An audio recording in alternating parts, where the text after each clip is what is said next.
Hujan baru saja reda ketika Saskia menutup pintu mobil dengan perlahan. Udara sore itu masih basah, aroma tanah bercampur dengan sisa hujan membuat dadanya sesak oleh kenangan.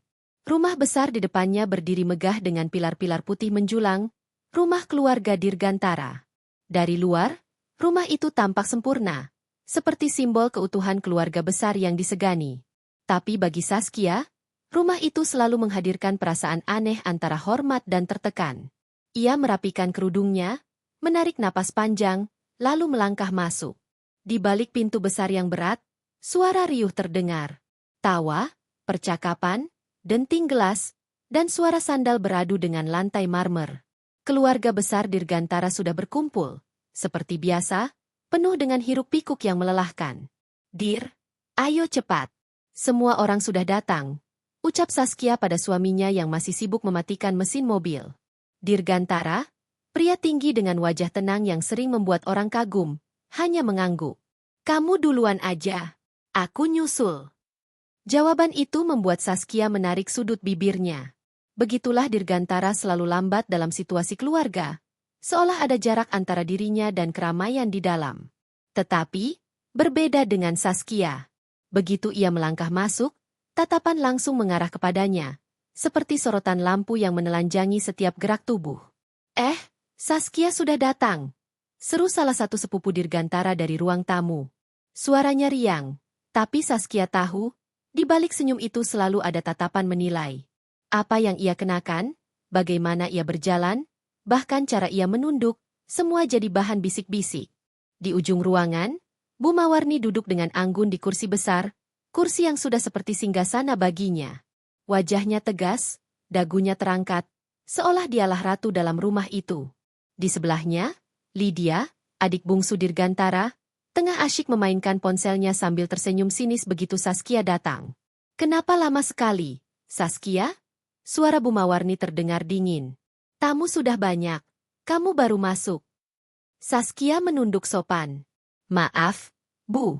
Jalan agak macet karena hujan." Alasan? Lydia menimpali tanpa mengangkat kepala dari ponselnya. "Kalau mau datang tepat waktu ya berangkatnya jangan mepet. Masa ipar harus ditungguin?" Beberapa anggota keluarga tertawa kecil. Saskia menahan napas. Ia sudah terbiasa dengan komentar Lydia, tapi tetap saja hatinya perih. Ia menoleh, mencari sekilas wajah suaminya, berharap Dirgantara sudah masuk untuk menemaninya. Tapi pintu masih sepi. Ia sendirian. Dengan langkah ringan, Saskia bergerak ke arah dapur untuk membantu. Di sana, meja penuh dengan piring kotor dan makanan yang perlu diatur. Tak ada satupun yang bergerak untuk membereskan. Para tamu lebih sibuk dengan cerita mereka sendiri, sementara Lydia hanya duduk manis menonton video di ponselnya. "Lydia, bisa tolong bantu aku angkat piring ke dapur?" Saskia mencoba mengajak dengan suara lembut. Lydia menoleh sekilas, alisnya terangkat. "Aku? Ngapain? Ada kamu kan? Kamu kan menantu teladan. Katanya suka kerja. Ya udah, kerjain aja. Aku nggak mau tanganku bau minyak." Saskia menghela napas, menahan diri. Ia tahu membantah hanya akan memperburuk suasana. Ia mengangkat piring satu persatu, sementara tawa Lydia terdengar lagi, seolah menikmati pemandangan itu. Tak lama kemudian, Dirgantara akhirnya masuk. Ia langsung disambut hangat oleh keluarganya, terutama Bu Mawarni. "Anakku, akhirnya datang juga. Sini duduk, semua kangen sama kamu." Saskia melirik dari dapur, melihat suaminya duduk di sebelah ibunya, disuguhi makanan dan minuman. Dirgantara tampak nyaman, seolah dunia baik-baik saja. Tak ada yang bertanya apakah Saskia sudah makan, atau apakah ia butuh bantuan. Ia adalah bayangan di balik hiruk-pikuk keluarga itu. Namun, Saskia bukan tipe perempuan yang mudah menyerah. Ia sudah bertahun-tahun menghadapi sikap Bu Mawarni dan Lydia. Ia percaya, kesabarannya suatu hari akan membuahkan hasil. Tapi sore itu, entah kenapa, ada sesuatu di dalam dirinya yang terasa rapuh. Ketika Saskia kembali ke ruang tamu dengan membawa minuman, ia mendengar percakapan yang membuat dadanya mencelos. "Dir, kamu itu pintar banget milih istri," suara salah satu sepupu berkata sambil tertawa. "Saskia kan rajin. Jadi kamu nggak usah repot." Semua kerjaan diurus sama dia. Kamu tinggal duduk manis. Lydia langsung menimpali dengan nada mengejek. Ya, tapi jangan lupa, kalau bukan karena keluarga ini, Saskia nggak akan hidup enak. Dia kan bukan siapa-siapa. Untung ketemu kakakku. Tawa pecah. Saskia berdiri terpaku, tangannya hampir gemetar saat memegang nampan. Ia menatap Dirgantara, berharap suaminya akan membela. Tapi yang dilakukan Dirgantara hanya tersenyum kecil, seolah membiarkan semua berlalu. Ada bara yang menyala di dada Saskia. Ia mencoba menelan rasa sakit itu, menunduk, lalu berjalan pelan meletakkan minuman di meja. Tapi hatinya bergemuruh. Seolah tamparan yang tak terlihat sudah mendarat di wajahnya. Bu Mawarni lalu bersuara, kali ini dengan nada lebih menusuk. Saskia, kamu tuh beruntung dapat Dirgantara. Dia itu anak sulung, pewaris keluarga ini. Jadi kamu jangan macam-macam. Ingat, tempatmu di sini cuma menantu. Jangan sampai kamu merasa lebih tinggi dari anak-anak saya sendiri. Kata-kata itu seperti racun yang menetes perlahan ke telinga Saskia. Menantu. Kata itu selalu dipakai sebagai batas. Seolah ia hanyalah orang luar yang kebetulan diizinkan masuk. Namun, sebelum Saskia sempat merespons, suara tawa Lydia kembali memecah suasana. Betul, Bu. Kalau nggak ada Kak Dirga, mungkin Saskia masih sibuk kerja di kantor kecil itu. Apa ya? Lupa deh. Pokoknya jauh bangetlah sama keluarga kita. Semua orang tertawa lagi. Kecuali Saskia. Ia memandang wajah-wajah yang bersinar dalam tawa, wajah-wajah yang menikmati kesalahpahaman, wajah-wajah yang menutup mata pada kenyataan. Padahal, kalau saja mereka tahu, ialah yang membantu menyelamatkan bisnis keluarga ketika hampir bangkrut. Ialah yang mengajukan pinjaman diam-diam dengan jaminan aset pribadinya. Ialah yang bekerja siang malam memastikan perusahaan tidak ambruk. Tapi semua itu dirahasiakan. Ia tak pernah bercerita, bahkan pada Dirgantara. Saskia menegakkan tubuhnya. Ada sesuatu dalam sorot matanya campuran sakit, marah, tapi juga tekad. Ia tahu, waktunya akan datang. Waktu ketika semua kebenaran akan terungkap, dan semua orang yang meremehkannya akan terdiam. Dan sore itu, saat tamparan nyata akhirnya mendarat di pipinya, ia akan berhenti diam. Sore makin merambat ke malam. Lampu-lampu gantung di ruang tamu rumah besar itu sudah menyala, menyebarkan cahaya keemasan yang hangat. Dari luar, rumah itu tampak sempurna, ramai oleh tawa keluarga, penuh kebersamaan. Namun bagi Saskia, setiap sudutnya terasa seperti panggung. Semua orang berperan, semua tersenyum, tapi di balik itu ada bara yang siap membakar kapan saja. Saskia baru saja keluar dari dapur setelah membereskan beberapa piring. Ia mengusap tangannya dengan lep, lalu menatap sekilas ke arah cermin kecil di dinding. Wajahnya masih terlihat segar, meski di dalam dadanya ada sesuatu yang terus menekan. Tatapannya sendiri membuatnya sadar, betapa ia sudah lama menutupi luka dengan senyum. Di ruang utama, keluarga besar masih bercakap-cakap. Beberapa bibi sedang asyik membicarakan perhiasan, paman-paman sibuk membicarakan politik, dan para sepupu berkumpul membuat kegaduhan sendiri. Hanya Pak Darmawan, ayah mertua Saskia, yang duduk di kursi pojok dengan tenang, mengamati. Tatapannya tajam, meski jarang berbicara. Saskia melangkah mendekat, meletakkan camilan tambahan di meja. Ia melakukannya dengan cekatan, terbiasa dengan tatapan yang selalu mengikuti setiap geraknya. Terima kasih, Saskia, ucap salah satu sepupu perempuan dengan senyum setengah mengejek. Kamu kayaknya cocok banget deh jadi pelayan restoran. Lincah banget. Tawa pecah lagi. Saskia menoleh sekilas, menahan rasa panas di dadanya.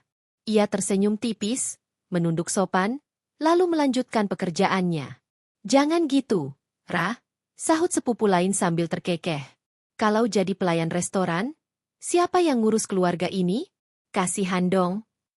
Lydia, yang sejak tadi bersandar santai di sofa, langsung menimpali. Nggak usah terlalu dibela juga. Kalau mau jujur, ya memang begitu. Kak Dirga tuh beruntung banget dapat istri rajin. Jadi dia tinggal santai. Semua kerjaan udah ada yang urus. Semua mata tertuju pada Dirgantara yang duduk di samping ibunya. Wajahnya tenang, nyaris datar, seolah kata-kata itu bukan apa-apa. Saskia menunggu, berharap ada sedikit pembelaan dari suaminya. Namun, seperti biasa, Dirgantara hanya tersenyum kaku, seakan komentar itu hanyalah angin lalu. Saskia menggenggam tangannya erat. Ia tahu, inilah kelemahan terbesar Dirgantara. Ia terlalu mudah membiarkan orang lain bicara, terlalu enggan menimbulkan pertengkaran, bahkan jika itu berarti membiarkan istrinya menjadi sasaran. Tapi ya, Lydia kembali bersuara, kali ini lebih nyaring agar semua orang mendengar.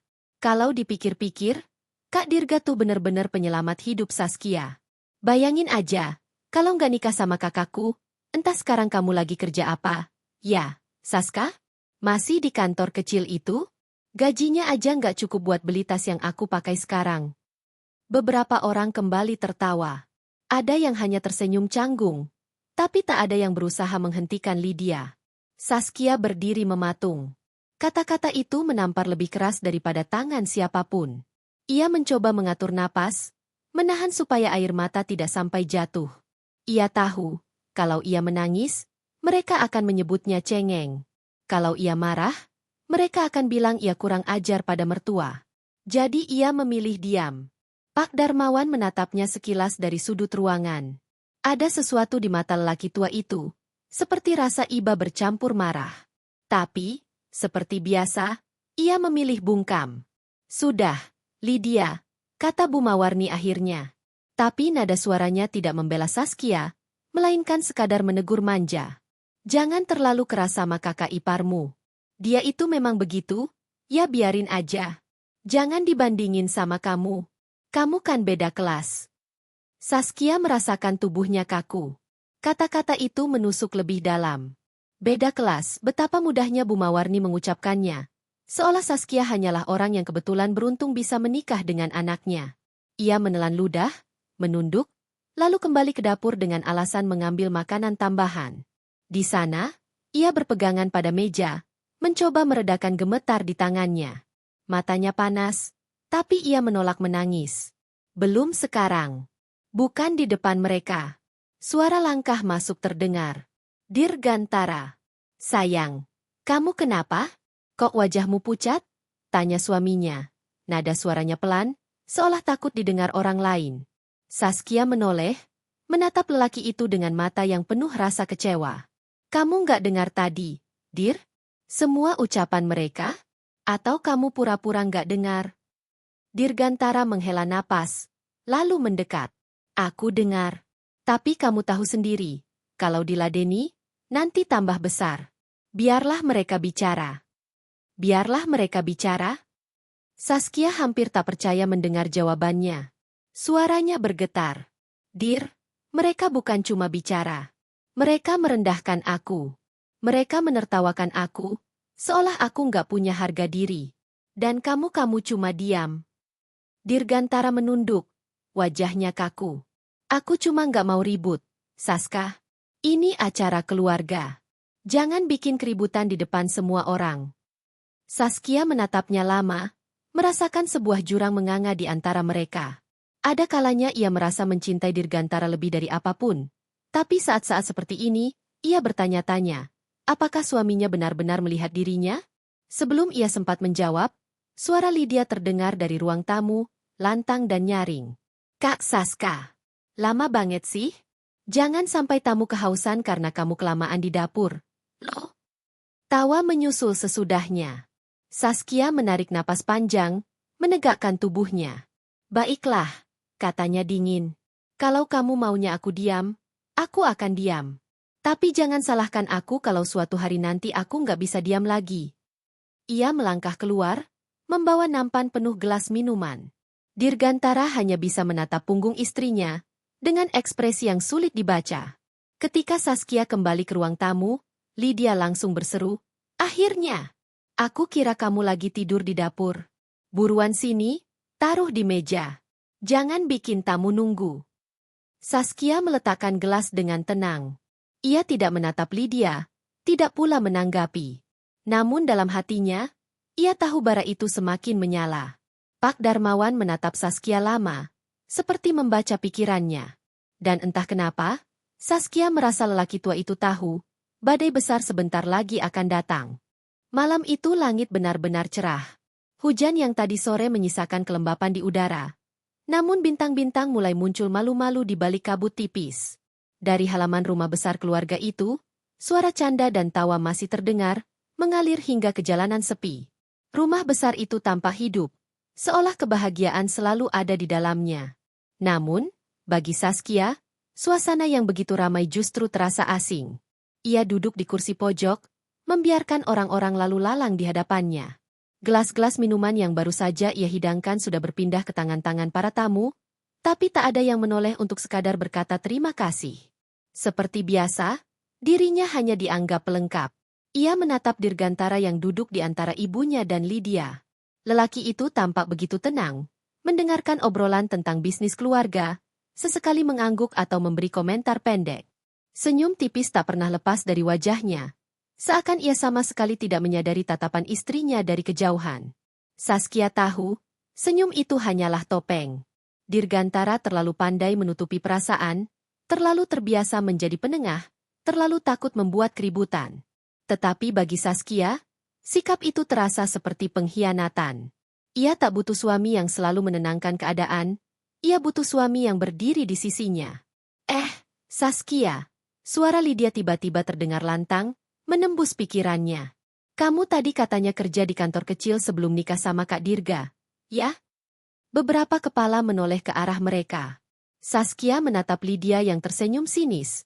Matanya berkilat dengan rasa puas karena berhasil menarik perhatian. Iya, kenapa? Saskia berusaha menjaga nada suaranya tetap netral. Ya, penasaran aja. Gimana rasanya sih? Dari kerjaan gajinya pas-pasan, terus tiba-tiba loncat ke hidup enak kayak sekarang. Kayak mimpi jatuh ke kasur empuk gitu ya? Tawa pecah lagi. Ada yang mencoba menutup mulut, ada yang terang-terangan terbahak. Saskia merasakan wajahnya panas. Ia menunduk sebentar, lalu menatap langsung ke arah Lydia. Setiap orang punya jalannya masing-masing. Lydia, bukan berarti kalau dulu aku bekerja di tempat kecil, aku jadi nggak punya arti. Lydia mendengus, lalu menyandarkan tubuhnya ke sofa dengan santai. Jangan baper gitu dong. Aku kan cuma bercanda. Kamu terlalu serius sih. Lagian, aku kan ngomong apa adanya. Kalau bukan karena Kak Dirga, ya kamu nggak akan duduk di rumah besar ini sekarang. Lydia. Suara Pak Darmawan terdengar pelan, tapi cukup jelas. Semua orang sedikit terkejut karena lelaki tua itu jarang sekali ikut bicara. Kamu bicara jangan sembarangan. Setiap orang punya harga diri. Jangan merendahkan kakak iparmu di depan orang banyak. Ruangan mendadak hening sesaat. Namun Lydia justru tersenyum miring, menoleh pada ayahnya dengan nada manja. Ayah terlalu serius. Aku kan cuma bercanda. Lagian, ayah juga tahu kan, siapa yang benar-benar menopang keluarga ini. Mata Saskia berkilat. Ia tahu arah ucapan Lydia. Ia tahu Lydia ingin sekali menegaskan bahwa tanpa keluarga Mawarni, dirinya hanyalah orang biasa. Tapi Saskia menahan diri, memilih untuk tetap duduk dengan tenang.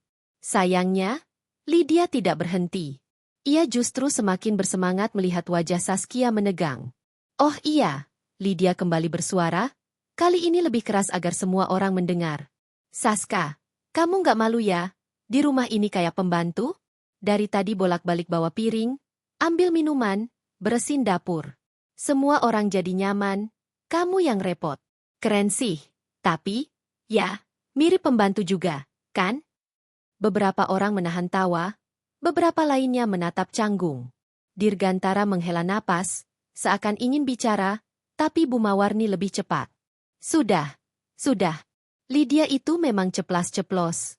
Jangan dimasukin hati, Saska. Anggap aja hiburan. Saskia menoleh, menatap ibu mertuanya dengan sorot mata yang sulit ditebak. Hiburan, Bu?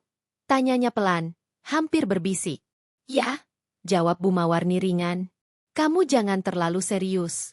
Lydia itu kan adikmu juga. Kalau dia bercanda, ya senyumin aja. Jangan jadi bahan ribut. Ini acara keluarga, jangan bikin suasana nggak enak. Kalimat itu seolah menegaskan sesuatu dalam hati Saskia. Di rumah ini, Apapun yang dilakukan Lydia akan selalu dianggap wajar, dan apapun yang dirasakan dirinya akan selalu dianggap berlebihan. Ia menarik napas panjang, mencoba menahan amarah yang sudah menumpuk.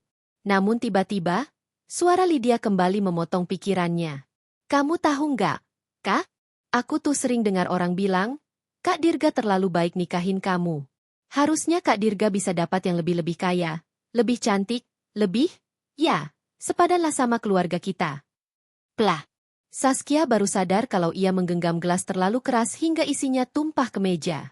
Suara tumpahan itu membuat semua orang menoleh. Lydia menatapnya dengan senyum puas, seolah menunggu Saskia meledak. Saskia memandang sekeliling. Tatapan orang-orang menusuk dirinya.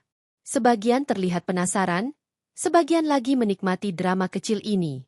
Hanya Pak Darmawan yang menatapnya dengan mata yang lembut tapi penuh arti. Ia merasa dadanya sesak. Ada perasaan terperangkap, seperti binatang liar yang terus dipukul namun tak bisa melawan. Dan ia tahu, sekali ia melawan, semua orang akan menganggap dialah yang salah. Dirgantara akhirnya bersuara. Suaranya datar. Lydia, cukup. Namun Lydia malah tertawa kecil. Apa sih, Kak? Aku cuma bercanda. Semua orang juga tahu aku suka ngomong sembarangan. Jangan terlalu teganglah. Lagi pula, Kak Saska kan kuat. Masa gitu aja sakit hati? Saskia menatap suaminya. Harapannya pupus. Dirgantara tidak benar-benar membela, hanya sekadar menutup percakapan. Hening sesaat terasa menyesakan.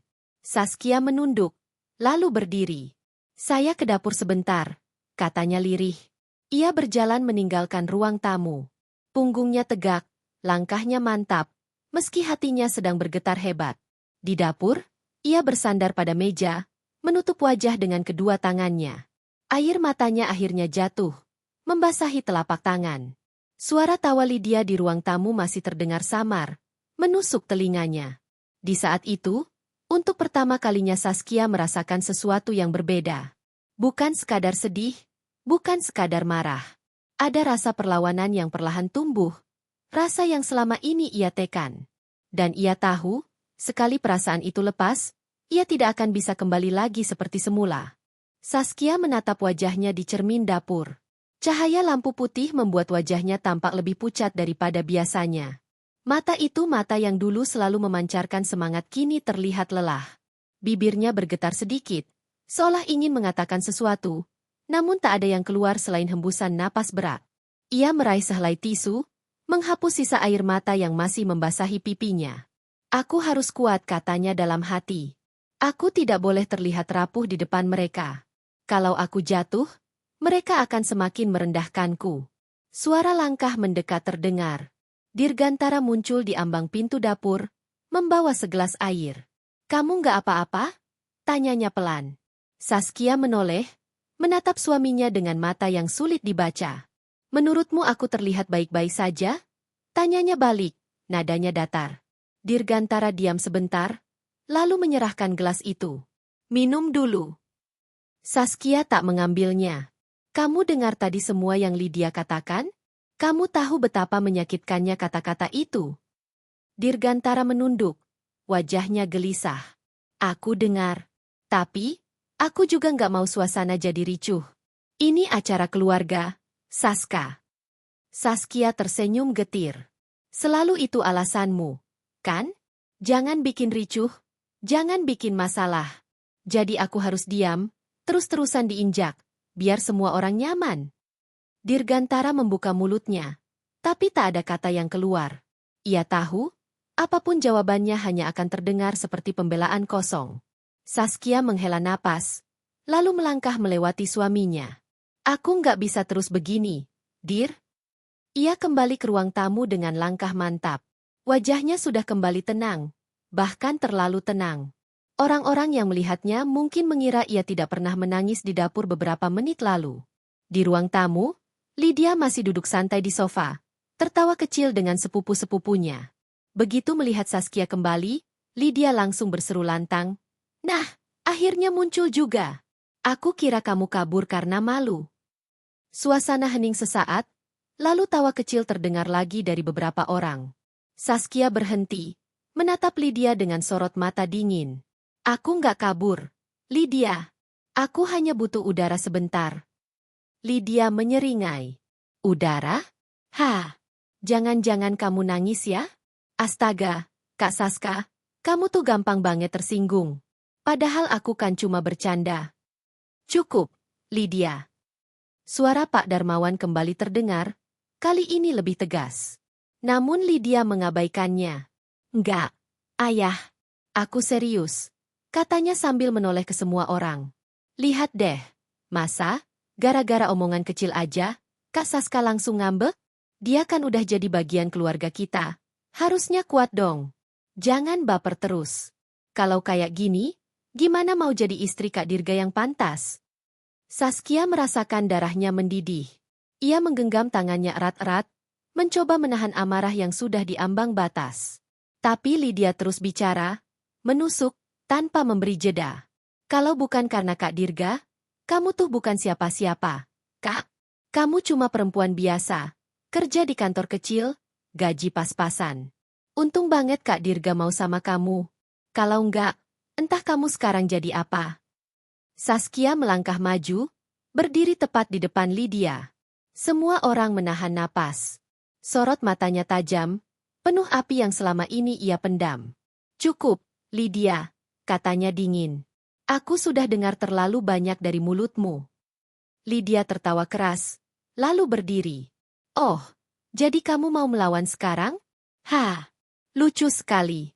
Menantu baru berani menantang adik ipar? Saskia tetap diam, hanya menatapnya. Dan tiba-tiba, plak, tamparan keras mendarat di pipi Saskia. Suara itu bergema di ruangan, membuat semua orang terkejut. Beberapa tamu menutup mulut, beberapa lagi memekik pelan. Saskia terhuyung sedikit, tangannya refleks menyentuh pipinya yang panas. Ruangan mendadak sunyi. Semua mata tertuju pada mereka berdua. Lydia berdiri dengan napas terengah, wajahnya memerah karena emosi. Jangan pernah sok menggurui aku, Saskia. Kamu bukan siapa-siapa di rumah ini. Ingat itu. Saskia masih berdiri diam. Pipinya berdenyut sakit, tapi hatinya lebih sakit lagi. Ia menoleh perlahan, menatap semua orang di sekitarnya. Tidak ada yang bergerak. Tidak ada yang berusaha menghentikan. Lalu suara Bu Mawarni terdengar. Lydia, sudah. Jangan keterlaluan, katanya. Tapi nadanya bukan marah, melainkan membela. Tapi kamu juga, Saska. Kamu jangan bikin adikmu naik darah. Dia itu memang kalau ngomong suka keras, tapi maksudnya baik. Kamu jangan gampang tersinggung. Saskia menatap ibu mertuanya dengan sorot mata yang dingin. Maksudnya baik? Menampar di depan keluarga besar itu menurut ibu maksud baik? Bu Mawarni terdiam sejenak. Lalu berkata, kamu jangan besar-besarkan. Ini cuma salah paham kecil. Saskia tertawa kecil, getir. Salah paham kecil? Tamparan ini salah paham kecil. Ia menoleh pada suaminya. Dir, kamu diam saja. Dirgantara gelagapan, wajahnya tegang. Saska, tolong, jangan bikin keributan. Aku tahu Lydia salah, tapi apa, Dir? Potong Saskia tajam. Tapi karena dia adikmu, jadi dia bisa seenaknya menamparku, merendahkanku, dan kamu akan tetap diam. Dirgantara terdiam. Saskia menatap semua orang, satu persatu. Suaranya bergetar, tapi tegas. Kalian semua lihat, kan? Aku ditampar di depan kalian, dan tidak ada satupun yang berdiri membelaku.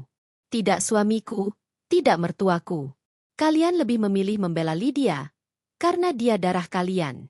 Dan aku hanya menantu. Orang luar yang kebetulan masuk rumah ini. Ruangan masih sunyi. Hanya terdengar napas yang tertahan-tahan.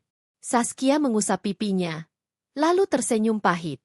Baiklah, kalau kalian pikir aku ini bukan siapa-siapa, mari kita lihat nanti siapa sebenarnya yang membutuhkan siapa. Ia berbalik, melangkah pergi meninggalkan ruang tamu. Semua orang hanya bisa memandang punggungnya yang tegak, meski pipinya masih memerah bekas tamparan. Pak Darmawan menatap lama ke arah pintu tempat Saskia menghilang. Di wajahnya terselip sesuatu yang sulit ditebak. Penyesalan, kemarahan, sekaligus rasa hormat. Ia tahu, apa yang baru saja terjadi bukan sekadar pertengkaran kecil. Itu adalah awal dari sesuatu yang lebih besar, sesuatu yang akan mengguncang keluarga ini hingga ke akarnya. Langkah Saskia terdengar jelas ketika ia meninggalkan ruang tamu. Lantai marmer yang licin memantulkan suara sepatu rumahnya. Setiap hentakan seakan menjadi gema yang menyayat hati. Suasana di ruangan itu masih membeku. Seperti ada udara dingin yang tak terlihat merayap di antara mereka. Semua orang menahan napas, tak berani berkata-kata. Lydia masih berdiri dengan tangan terangkat setengah, seolah tubuhnya sendiri belum percaya pada apa yang baru saja ia lakukan. Namun di balik keterkejutan itu, ada seulas senyum kecil yang mencoba ia sembunyikan. Ia tahu semua mata tertuju padanya, tapi tak ada satupun teguran keras yang benar-benar jatuh padanya. Itu artinya, ia aman. Bu Mawarni yang duduk di kursi utama, merapikan kerudungnya dengan canggung. Tatapannya mengikuti arah kepergian Saskia, lalu kembali menatap wajah-wajah yang masih terkejut. Sudahlah, katanya, nadanya datar, bahkan terdengar lebih seperti perintah daripada ajakan. Kita jangan memperbesar masalah. Lydia memang keterlaluan, tapi Saska juga terlalu sensitif. Tidak perlu ada yang diungkit-ungkit lagi. Kita di sini untuk acara syukuran, bukan untuk drama. Kata-kata itu jatuh seperti pisau yang dingin. Sebagian orang saling pandang, ada yang mengangguk pelan, ada yang hanya terdiam. Tak seorang pun berani melawan suara Bu Mawarni. Di rumah ini, ucapannya seperti hukum yang tak tertulis. Dirgantara menunduk, tangannya meremas pahanya sendiri. Ia tahu seharusnya ia mengejar istrinya. Ia tahu seharusnya ia berdiri dan mengatakan sesuatu. Namun ada belenggu tak kasat mata yang menahannya. Suara ibunya, tatapan keluarganya, semua membuatnya lumpuh. Dirga, suara Bu Mawarni memecah kebisuan, tolong kamu yang bicara sama istrimu. Jelaskan padanya kalau kita di sini bukan musuhnya. Jangan sampai dia salah paham dan merasa kita semua melawan dia. Lydia memang salah tadi, tapi itu karena kamu juga. Kamu membiarkan ketegangan antara mereka berdua terus menumpuk. Kalau kamu tegas dari awal, hal ini tidak akan terjadi. Dirgantara mengangkat kepalanya perlahan. Jadi, sekarang salah saya, Bu? Bukan begitu maksud ibu, jawab Bu Mawarni. Nada suaranya tetap lembut tapi penuh tekanan. Kamu kan kepala keluarga. Kamu yang harus bisa menenangkan. Kalau istrimu merasa tersinggung, itu tugasmu untuk meredakan. Lydia masih muda. Wajar kalau emosinya meledak. Tapi kamu yang seharusnya jadi penengah, malah diam. Lydia cepat-cepat menimpali, matanya berbinar puas. Iya, betul. Aku memang salah karena menampar, tapi aku kan cuma emosi. Aku nggak suka aja Kak Saska selalu pasang wajah seolah paling benar. Dari dulu juga begitu, aku udah sering tahan. Tadi aku nggak kuat lagi. Jadi jangan salahin aku semua. Tawa kecil terdengar dari beberapa sepupu yang duduk di sudut ruangan, mungkin mencoba mencairkan suasana. Tapi bagi Saskia yang berdiri diam di balik pintu ruang makan, mendengar semua percakapan itu setiap tawa terdengar seperti ejekan yang menusuk jantungnya. Ia tidak benar-benar pergi. Ia hanya melangkah menjauh untuk menenangkan diri. Tapi hatinya tak mengizinkan ia meninggalkan ruangan itu sepenuhnya. Ada sesuatu dalam dirinya yang ingin tahu. Apakah suaminya akan membelanya, atau ia harus benar-benar menerima kenyataan pahit itu? Dan kini, ia mendengar jawabannya dengan jelas. Dirgantara menarik napas panjang. Wajahnya pucat. Matanya menatap lantai seakan mencari kata-kata yang hilang. Aku akan bicara sama Saska nanti. Aku akan jelaskan.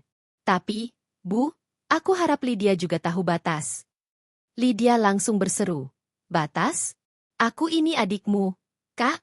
Aku cuma jujur.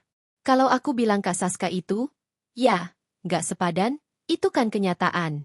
Orang-orang juga tahu. Lydia, cukup. Suara Pak Darmawan mendadak terdengar, lebih keras daripada sebelumnya. Semua orang menoleh, terkejut. Lelaki tua itu jarang sekali berbicara, apalagi dengan nada seperti itu. Kamu sudah kelewatan? Ruangan kembali sunyi. Lydia tampak ingin membalas, tapi tatapan ayahnya membuat lidahnya keluh. Ia menunduk, duduk dengan wajah cemberut, pura-pura meraih gelas minuman untuk mengalihkan rasa malunya. Namun, luka sudah terlanjur dalam. Saskia yang mendengarkan dari balik pintu menggenggam kain bajunya erat-erat. Jantungnya berdegup kencang, matanya panas. Ia menutup mulutnya rapat agar isakan tak terdengar. Jadi begitu, bahkan setelah aku ditampar, mereka masih bisa bilang aku yang terlalu sensitif. Aku yang salah. Dirgantara akhirnya bangkit dari kursinya, melangkah ke arah pintu dapur. Beberapa orang mengikutinya dengan tatapan penuh harap, seolah hanya ia yang bisa meredakan badai. Saskia buru-buru mundur beberapa langkah, lalu berpura-pura sedang merapikan meja makan ketika suaminya muncul. Sayang, suara Dirgantara lirih, hampir seperti bisikan. Saskia menoleh pelan, menatap wajahnya dengan sorot mata kosong. Apa? Aku minta maaf, katanya. Suaranya bergetar. Aku tahu tadi Lydia keterlaluan. Aku tahu dia salah. Tapi tolong, jangan anggap semua orang memusuhi kamu. Ibu cuma nggak mau suasana jadi kacau. Saskia tertawa kecil, pahit. Tidak mau kacau? Jadi tamparan di depan keluarga besar itu bukan kekacauan. Dir? Membiarkan aku dipermalukan. Itu bukan kekacauan? Tapi aku yang marah. Itu yang dianggap bikin kacau? Dirgantara terdiam, matanya menunduk. Saskia mendekat. Suaranya rendah tapi penuh kemarahan yang ditahan. Kamu tahu rasanya bagaimana? Berdiri di tengah ruangan, ditampar adik ipar, dan suamiku sendiri hanya diam? Kamu tahu rasanya mendengar ibu mertua membela anaknya, sementara aku dianggap terlalu sensitif? Kamu tahu bagaimana rasanya menjadi orang asing di rumah yang seharusnya jadi tempatku merasa aman? Dirgantara menggigit bibirnya. Wajahnya dipenuhi rasa bersalah. Aku cuma takut kalau aku melawan, keadaan jadi makin buruk. Keadaan sudah buruk, Dir. Mata Saskia berkaca-kaca. Dan kamu memilih diam. Itu yang paling menyakitkan. Untuk pertama kali, Dirgantara tak bisa membantah. Ia hanya bisa menatap istrinya dengan mata yang hancur, seolah ingin berkata banyak, tapi lidahnya beku. Saskia menarik napas panjang, lalu melangkah melewatinya. Kalau aku terus tinggal di sini, aku akan hancur. Dan mungkin, suatu saat, kalian akan sadar siapa yang sebenarnya kalian butuhkan. Ia melangkah menuju kamarnya, meninggalkan suaminya yang berdiri kaku di lorong. Di ruang tamu, suasana masih kaku. Beberapa orang mencoba mengobrol kecil, tapi terdengar canggung. Lydia sesekali melirik arah lorong dengan tatapan gelisah bercampur puas. Bu Mawarni tampak tenang, seakan yakin semuanya akan mereda. Hanya Pak Darmawan yang duduk diam, matanya tajam menatap ke arah pintu yang baru saja dilalui Saskia. Dalam diamnya, ia tahu badai baru saja dimulai. Kamar yang seharusnya menjadi tempat beristirahat terasa begitu sesak malam itu. Saskia duduk di tepi ranjang, menatap kosong ke arah jendela yang tertutup tirai. Suara-suara dari ruang tamu masih samar terdengar. Tawa kecil, obrolan yang dipaksakan normal, langkah-langkah yang bolak-balik. Seakan tidak ada yang baru saja terjadi. Seakan tamparan itu hanyalah peristiwa kecil, bukan luka besar. Ia menggenggam tangannya sendiri, kuku-kuku jarinya menekan telapak hingga meninggalkan bekas. Dadanya terasa sempit, seolah ada bara api yang terus membesar dan mencari jalan keluar. Air matanya sudah habis, berganti dengan sesuatu yang jauh lebih kuat amarah yang selama ini ia tekan. Pintu kamar diketuk pelan. Saska. Suara Dirgantara terdengar, hati-hati, seolah takut ditolak. Boleh aku masuk? Saskia tidak menjawab. Ia tetap diam, menatap lantai dengan tatapan kosong. Ketukan kedua terdengar, lalu ketiga. Akhirnya, pintu terbuka sedikit. Dirgantara masuk dengan langkah ragu, menutup pintu di belakangnya. Ia melihat istrinya, wajahnya penuh penyesalan. Aku tahu kamu marah, katanya lirih. Dan kamu berhak marah. Tapi tolong, jangan lakukan sesuatu yang akan kamu sesali nanti. Saskia menoleh perlahan, matanya menyala dengan kemarahan yang sulit disembunyikan. Aku sudah terlalu banyak menahan, Dir.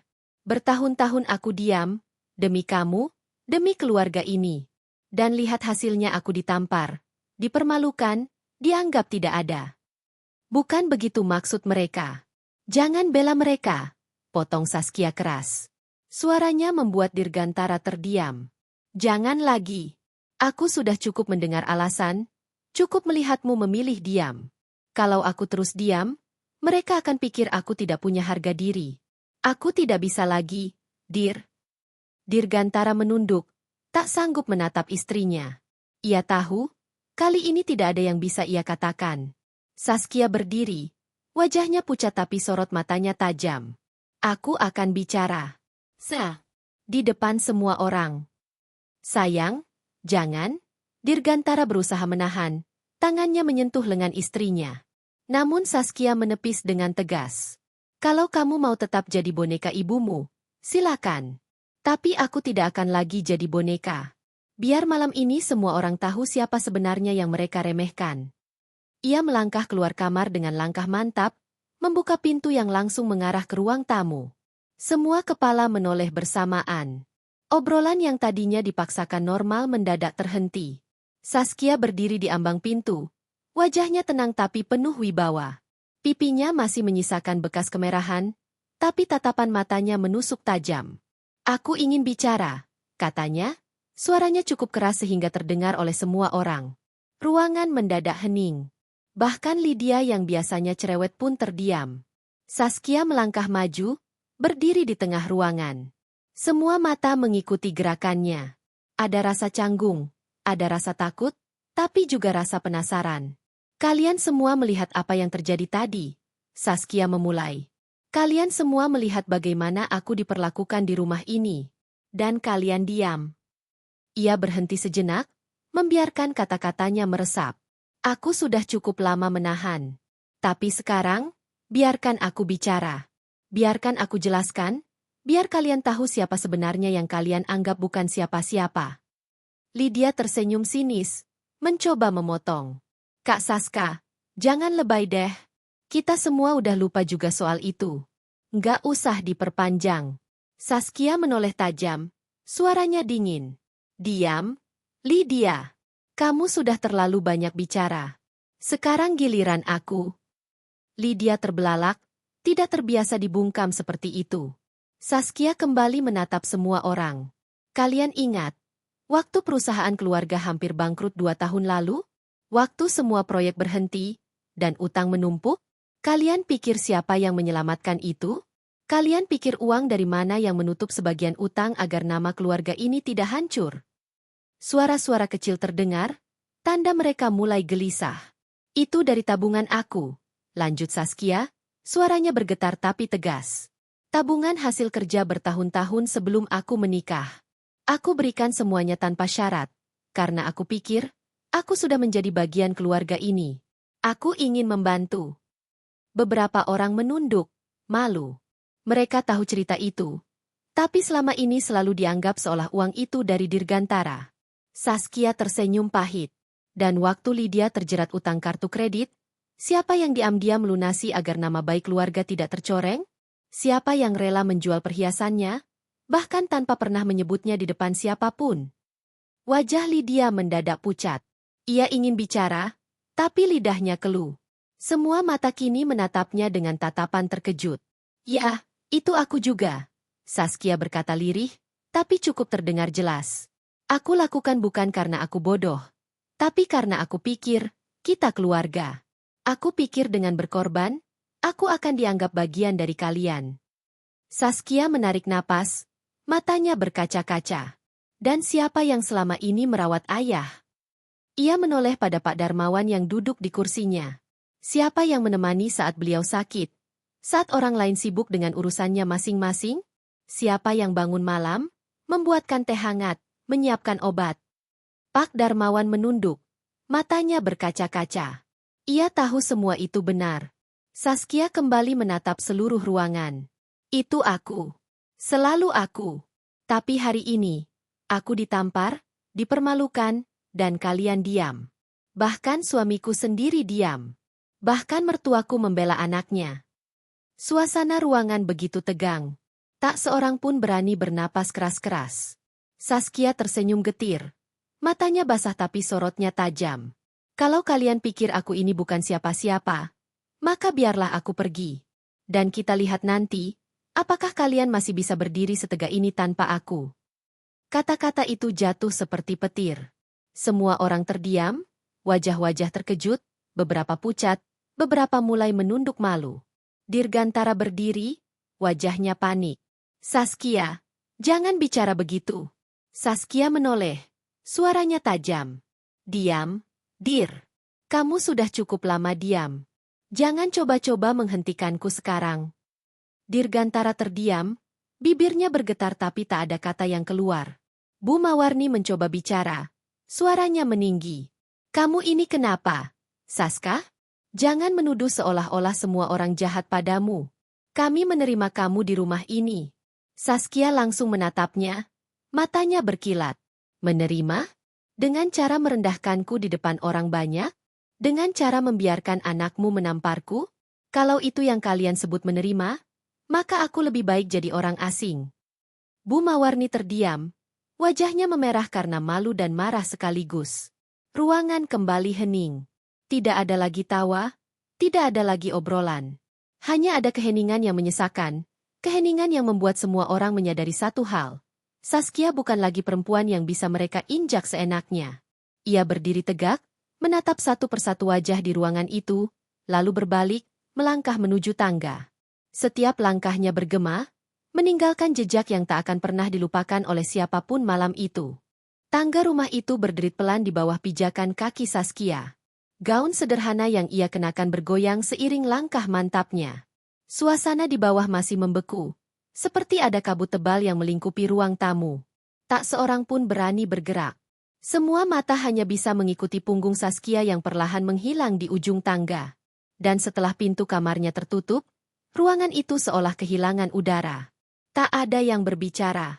Bahkan Lydia, yang biasanya paling cerewet, hanya duduk dengan wajah pucat, jemarinya gelisah meremas kain rok yang ia kenakan.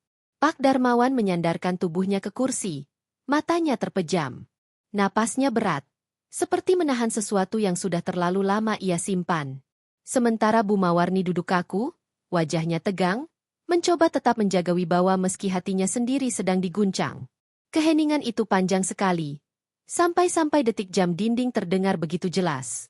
Tik-tok, tik-tok. Dirgantara berdiri, wajahnya pucat. Tangannya terangkat seakan ingin melangkah ke arah tangga, tapi ia ragu. Tatapan orang-orang menusuknya, sebagian penuh tuntutan, sebagian lagi penuh rasa iba. Kak, kejar dia, bisik salah satu sepupunya, pelan tapi cukup terdengar. Namun langkah Dirgantara tetap tertahan. Ia menoleh pada ibunya, seolah menunggu perintah. Bu Mawarni menghela napas panjang, lalu berkata datar, biar saja. Dia cuma sedang terbawa emosi. Besok juga reda. Kita tidak perlu membesar-besarkan. Kalimat itu jatuh dengan dingin, membuat beberapa orang mengerutkan kening. Mereka tahu, apa yang baru saja terjadi bukan sekadar emosi sesaat. Kata-kata Saskia bukanlah luapan biasa, melainkan luka yang sudah terlalu lama menumpuk. Pak Darmawan membuka matanya, menatap istrinya dengan sorot yang tajam. Namun ia memilih tetap diam. Entah kenapa, malam itu, ia merasa kata-katanya hanya akan tenggelam jika keluar. Sementara Lydia, yang duduk tak jauh dari ibunya, merasakan tubuhnya gemetar. Keringat dingin membasahi tengkuknya. Ia tak menyangka Saskia akan membuka semua rahasia di depan keluarga besar. Uang utang yang dilunasi, masalah kartu kredit yang ia sembunyikan, semua dibongkar habis. Perlahan ia menoleh, dan seperti yang ia takutkan, tatapan orang-orang kini menusuk dirinya. Ada yang penuh kekecewaan, ada yang menyeratkan jijik, ada juga yang sekadar terkejut. Lydia merasakan pipinya panas. Ia ingin berteriak bahwa semua itu tidak benar. Tapi hatinya tahu Saskia tak berbohong. Lydia, suara sepupunya yang duduk di seberang membuat ia tersentak. Itu, benar. Lydia membuka mulutnya, ingin menyangkal. Tapi suara tercekat di tenggorokannya. Ia menunduk dalam-dalam, pura-pura sibuk dengan gelas minumannya yang hampir kosong. Tak ada yang melanjutkan pertanyaan. Hening kembali menyelimuti ruangan, kali ini lebih berat. Dirgantara akhirnya menarik napas dalam, suaranya lirih. Aku harus bicara sama Saska. Namun lagi-lagi, Bu Mawarni memotong. Tidak usah. Biarkan dia tenang dulu. Kalau kamu ke sana sekarang, hanya akan memperburuk keadaan. Bu, dia merasa sendirian. Suara Dirgantara bergetar. Aku juga salah. Aku diam saja tadi. Dia butuh dengar kalau aku ada di pihaknya. Kamu kepala keluarga, jawab Bu Mawarni tegas. Kamu harus tahu kapan bicara, kapan diam. Perempuan itu harus tahu tempatnya. Kalau setiap kali dia marah kamu ikut-ikutan larut, kamu pikir rumah tangga bisa bertahan lama?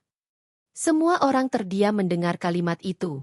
Ada yang setuju dalam hati, tapi lebih banyak yang merasa kalimat itu terlalu tajam. Namun tak seorang pun berani menentang Bu Mawarni secara langsung.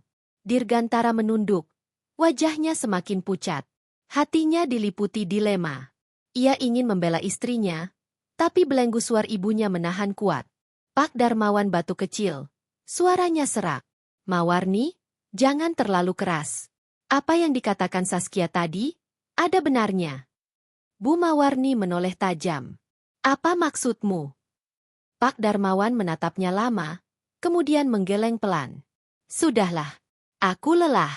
Aku mau istirahat. Ia bangkit dari kursinya dengan perlahan, meninggalkan ruangan tanpa menoleh lagi.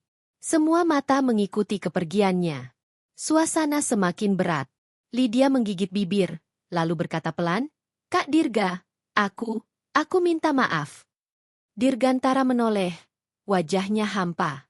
Minta maaf ke aku tidak ada gunanya. Lydia, kamu harus minta maaf ke Saska. Tapi, dia marah sekali. Aku takut. Dirgantara menutup wajahnya dengan kedua tangan. Kepalanya terasa berat, pikirannya kacau. Ia tahu satu hal, malam ini telah mengubah segalanya. Di lantai atas, Saskia duduk di tepi ranjang lagi, memeluk dirinya sendiri. Ia bisa mendengar samar percakapan di bawah, tapi tidak lagi peduli. Air matanya jatuh tanpa ia sadari. Namun kali ini, ia tidak merasa lemah. Air mata itu seperti pembersih. Seperti sungai yang membawa pergi segala beban yang ia simpan bertahun-tahun. Hatinya sakit, benar. Tapi di balik sakit itu, ada tekad baru yang menguat. Ia tidak akan lagi membiarkan dirinya diinjak. Dan di bawah sana, keluarga besar itu masih terjebak dalam keheningan. Setiap orang larut dalam pikirannya sendiri tentang kata-kata Saskia, tentang apa yang mereka saksikan, tentang kesalahan yang tak bisa lagi mereka tutupi. Jam terus berdetak. Malam semakin larut. Tapi rumah besar itu tidak benar-benar tidur. Ada sesuatu yang pecah malam itu, dan semua orang tahu, keheningan yang mencekam itu hanyalah awal dari badai yang lebih besar. Malam itu rumah besar keluarga Darmawan benar-benar seperti ladang ranjau.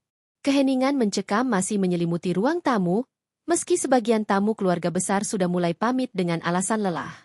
Namun semua tahu, bukan karena lelah, melainkan karena mereka tidak tahan berada di tengah atmosfer penuh ketegangan. Bu Mawarni masih duduk tegak di kursinya. Wajahnya dingin, seolah tak tergoyahkan. Namun tatapannya gelisah. Sesekali melirik ke tangga, berharap Saskia turun kembali. Lydia meringkuk di sudut sofa. Wajahnya kusut, matanya sembab menahan tangis. Dirgantara berjalan mondar-mandir, seperti orang kehilangan arah. Di lantai atas, pintu kamar Saskia tetap tertutup rapat. Tak ada suara. Itu membuat ketegangan semakin menjadi-jadi. Tiba-tiba terdengar suara batuk dari arah koridor. Semua kepala menoleh. Pak Darmawan berjalan perlahan. Tongkat kayu di tangannya mengetuk lantai kayu setiap kali ia melangkah. Wajahnya pucat, tapi sorot matanya malam itu berbeda tajam. Penuh ketegasan yang sudah lama tidak tampak. Ia berhenti di tengah ruangan, menatap semua orang dengan satu persatu. Hening makin menekan, sampai-sampai suara jam dinding terasa seperti genderang perang. Duduk, katanya pelan, tapi suaranya tegas. Dirgantara langsung duduk, begitu pula beberapa anggota keluarga lain yang masih bertahan. Pak Darmawan menghela napas panjang. Aku sudah diam terlalu lama. Dan malam ini, aku tidak akan diam lagi. Kalimat itu membuat Lydia merinding, membuat Bu Mawarni menegang di tempat duduknya. Yang dikatakan Saskia tadi, lanjutnya, semuanya benar. Aku yang menyaksikan sendiri bagaimana dia merawatku saat aku sakit. Aku yang tahu siapa yang rela bangun tengah malam hanya untuk memastikan aku tidak sesak napas. Kalian semua sibuk dengan urusan masing-masing, tapi dia, menantuku yang kalian remehkan itu, Selalu ada. Suasana hening. Wajah Lydia semakin pucat. Pak Darmawan menatap tajam ke arah Lydia. Dan soal utangmu, Lydia. Jangan kira aku tidak tahu. Aku hanya pura-pura tidak tahu. Karena aku berharap kamu sadar sendiri. Tapi ternyata kamu makin menjadi-jadi. Kalau bukan karena Saskia, aibmu sudah tersebar kemana-mana. Harusnya kamu berterima kasih. Bukan malah menampar dia di depan semua orang. Lydia gemetar, bibirnya bergetar. Aku hilaf. Yah, aku nggak sengaja. Tidak sengaja?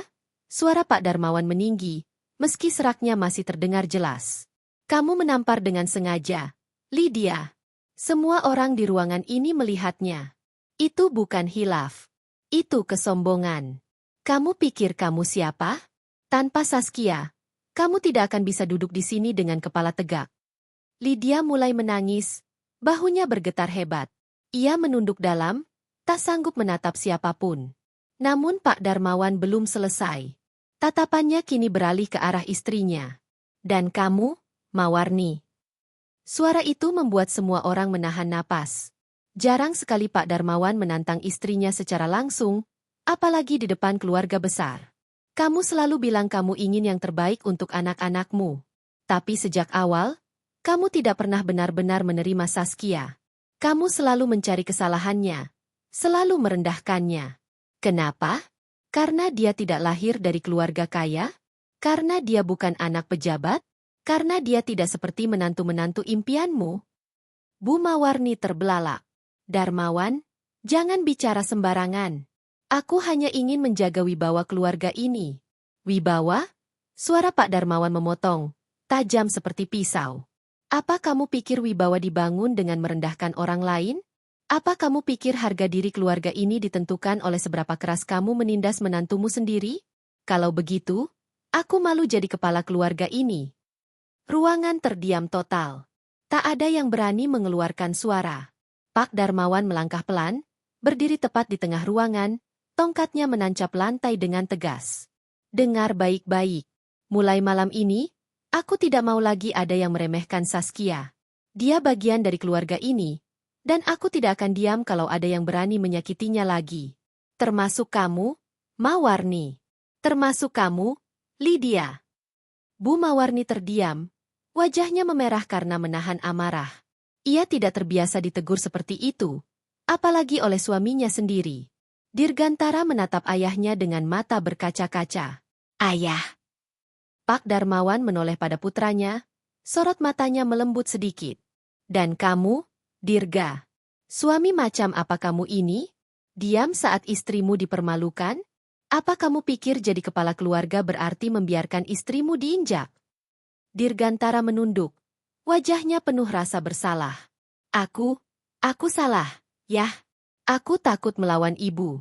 Aku pengecut. Pak Darmawan menghela napas panjang. Lebih baik kamu terlambat sadar daripada tidak sadar sama sekali. Tapi ingat, mulai sekarang, kamu harus berdiri di sisi istrimu. Kalau kamu tidak bisa melindunginya, lebih baik lepaskan dia. Jangan buat dia hancur karena kelemahanmu. Kata-kata itu menghantam Dirgantara keras sekali. Ia menutup wajahnya dengan kedua tangan. Bahunya bergetar.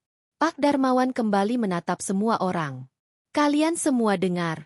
Tanpa Saskia, banyak hal yang sudah hancur dari dulu. Perusahaan, nama baik, bahkan aku sendiri. Jadi jangan pernah lagi ada yang berani meremehkan dia di depan mataku. Hening kembali melingkupi ruangan.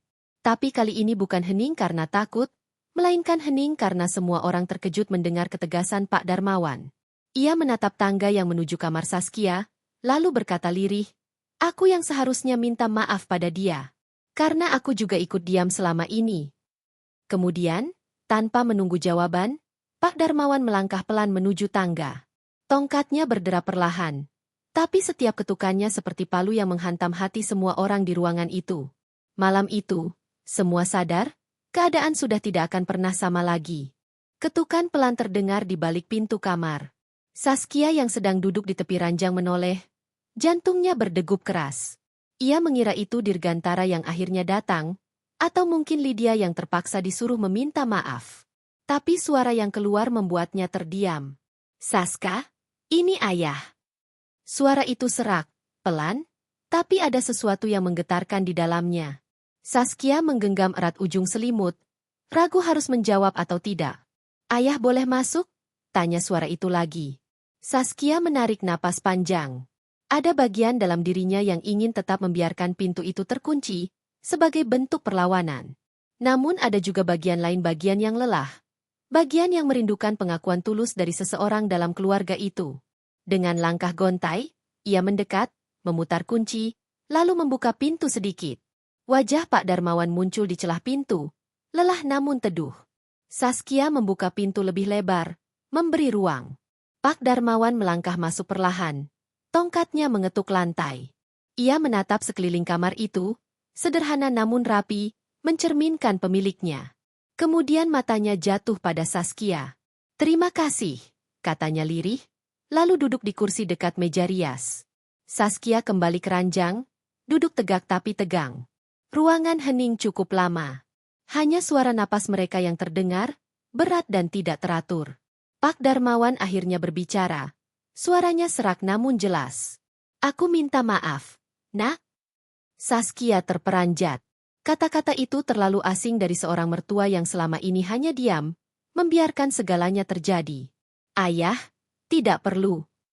Tidak, Saska. Potongnya, kali ini lebih tegas. Aku harus bilang ini. Aku minta maaf karena selama ini membiarkan kamu sendirian menghadapi semua. Aku lihat bagaimana kamu diperlakukan, tapi aku diam. Aku pikir, kalau aku tidak ikut campur, semuanya akan reda sendiri. Tapi aku salah. Justru diamku membuat mereka semakin berani. Saskia menunduk, matanya memanas. Ia berusaha menahan tangis, tapi suaranya bergetar saat menjawab. Ayah tahu. Rasanya bagaimana berdiri sendirian di tengah mereka? Rasanya seperti, tidak ada seorang pun yang melihatku sebagai manusia. Aku hanya dianggap orang luar yang kebetulan masuk ke rumah ini. Pak Darmawan menunduk dalam, kedua tangannya menggenggam tongkat erat. Aku tahu. Dan aku menyesal tidak lebih cepat bicara. Tapi malam ini, aku sudah buat keputusan. Aku tidak akan diam lagi. Saskia menatapnya ragu, seolah ingin memastikan ia tidak salah dengar. Ayah benar-benar berpihak padaku.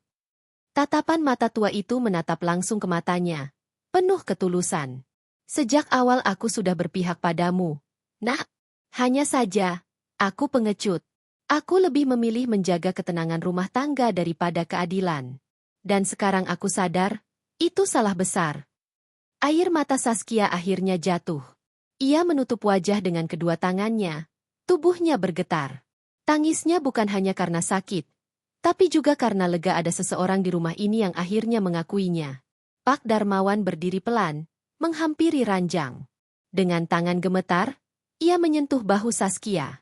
Kamu kuat sekali, Nak. Terlalu kuat. Sampai-sampai kami semua lupa kamu juga bisa terluka. Saskia terseduh, mencoba berkata di sela tangis. Aku cuma ingin dianggap bagian dari keluarga ini. Aku sudah berusaha. Aku korbankan banyak hal.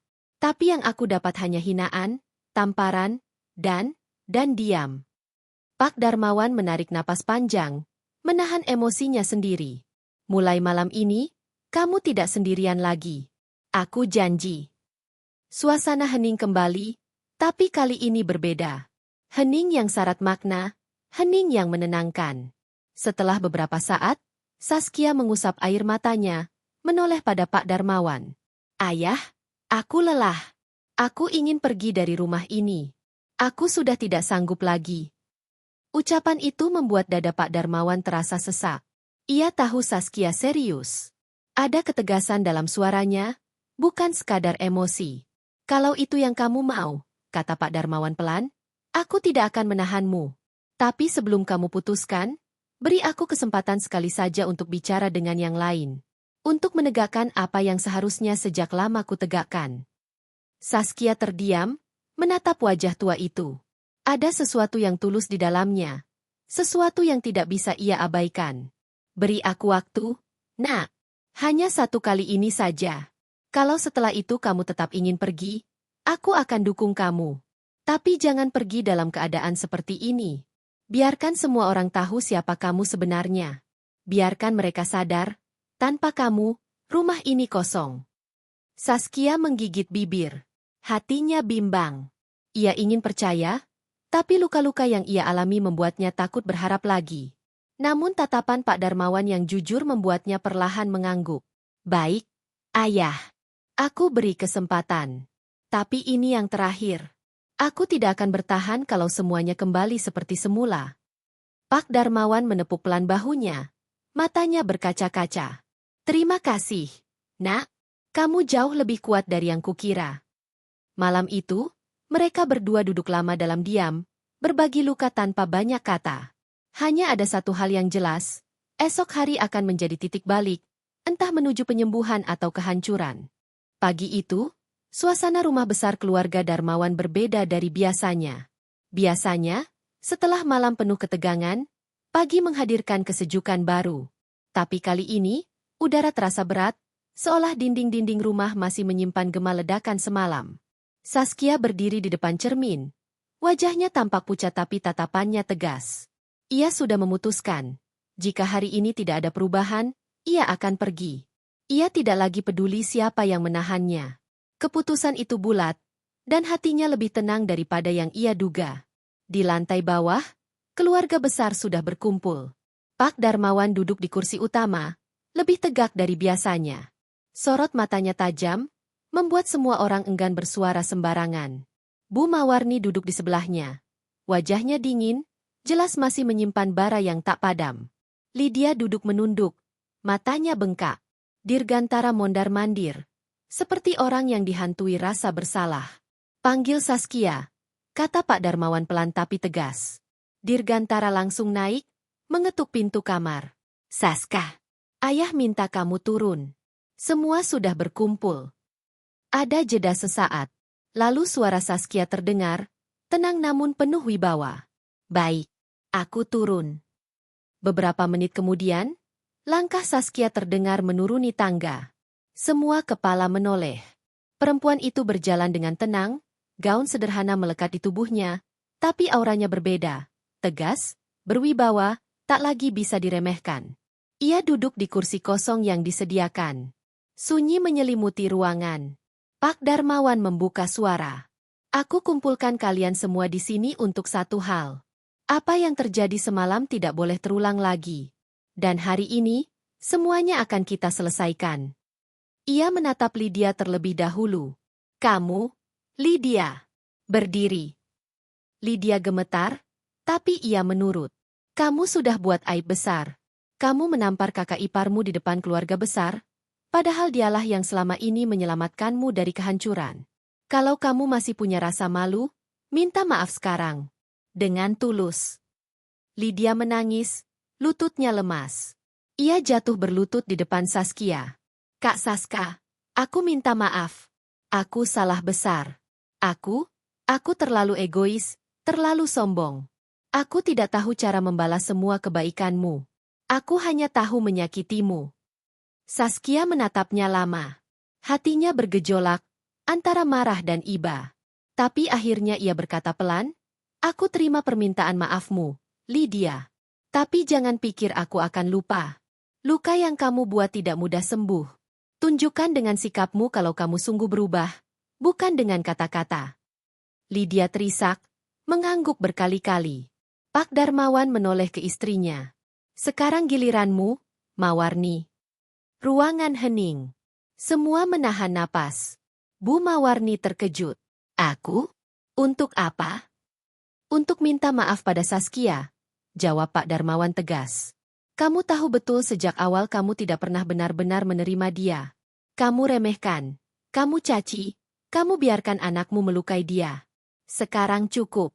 Kalau kamu masih mau disebut ibu dari keluarga ini, kamu harus berani merendahkan hatimu. Wajah Bu Mawarni memerah. Ia merasa tertampar di depan semua orang. Darmawan, kamu sadar tidak apa yang kamu katakan? Aku ibu di rumah ini. Aku yang menjaga nama baik keluarga bertahun-tahun. Dan justru karena itu kamu lupa pada hati nurani. Suara Pak Darmawan meninggi. Apa artinya menjaga nama baik kalau caramu adalah merendahkan orang lain? Apa artinya keluarga kalau menantumu sendiri tidak dianggap manusia? Aku malu melihatmu bersikap begini. Malu, Mawarni. Kata-kata itu menghantam Bu Mawarni keras. Ia ingin membantah, tapi lidahnya keluh. Matanya melirik Saskia yang duduk tenang. Wajahnya tak lagi rapuh seperti dulu. Untuk pertama kalinya, Bu Mawarni merasa kalah. Tangannya bergetar. Suaranya lirih saat akhirnya ia berkata, "Saska, kalau selama ini aku keras padamu, aku hanya ingin menjaga anakku." Saskia menatapnya lurus. Menjaga anakmu dengan menghancurkan istrinya? Itu bukan menjaga, Ibu. Itu membunuh pelan-pelan. Ruangan terdiam. Air mata menggenang di mata Bu Mawarni. Dengan suara hampir berbisik, ia berkata, "Aku minta maaf." Keheningan menyelimuti ruangan. Tak ada yang menyangka kalimat itu akan keluar dari mulut perempuan yang selama ini keras kepala. Saskia menarik napas panjang. "Aku mendengar permintaan maafmu, Ibu. Tapi aku tidak akan langsung percaya. Waktu yang akan membuktikan." Bu Mawarni terdiam, menunduk. Pak Darmawan menoleh ke Dirgantara. "Dan kamu, Dirga, kamu punya pilihan. Berdiri untuk istrimu, atau terus jadi anak kecil yang bersembunyi di balik ibunya. Mana yang kamu pilih?" Dirgantara berdiri, wajahnya penuh rasa malu. Ia menatap Saskia lama, lalu menunduk. Aku salah besar, Saska. Aku pengecut. Aku biarkan kamu berjuang sendirian. Tapi mulai sekarang, aku janji, aku akan berdiri di sampingmu. Aku akan melindungi kamu, apapun yang terjadi." Saskia menatapnya dingin. "Janji bukan lagi yang aku butuhkan, Dirga. Aku butuh bukti. Dan kalau kamu tidak bisa buktikan itu, lebih baik kita akhiri semuanya." Dirgantara gemetar, tapi ia mengangguk. "Aku akan buktikan. Dengan caraku. Dengan seluruh hidupku." Pak Darmawan menghela napas panjang. "Baik. Mulai hari ini, aturan berubah. Tidak ada lagi yang boleh meremehkan Saskia. Dia bagian dari keluarga ini, sama berharganya dengan siapapun. Kalau ada yang berani melanggar, berurusan dengan aku." Semua orang terdiam. Tapi kali ini, bukan karena takut melainkan karena sadar inilah kebenaran yang seharusnya mereka akui sejak lama.